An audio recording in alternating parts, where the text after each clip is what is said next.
Thank you, Mr. Speaker. I thank the gentlewoman for yielding. Mr. Speaker, America's support for Israel is not new.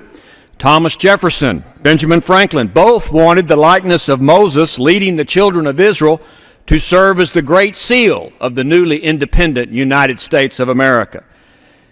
In fact, in the center of this chamber, in the relief portrait that is directly in front of me, looking down on this house, is the portrait of the great lawgiver, Moses.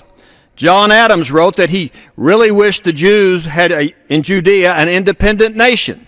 So in 1948, when Israel finally became a modern, independent Jewish state, the United States recognized Israel in just 11 minutes.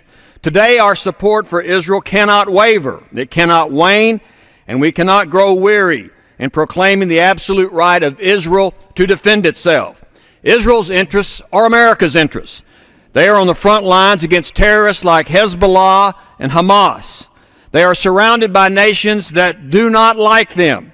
And Israel is opposed to the tiny tyrant from the desert, Ahmadinejad, and his pursuit of nuclear destruction of Israel.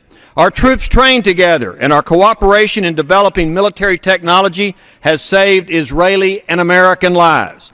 The United States has no greater ally in the Middle East than the nation of Israel.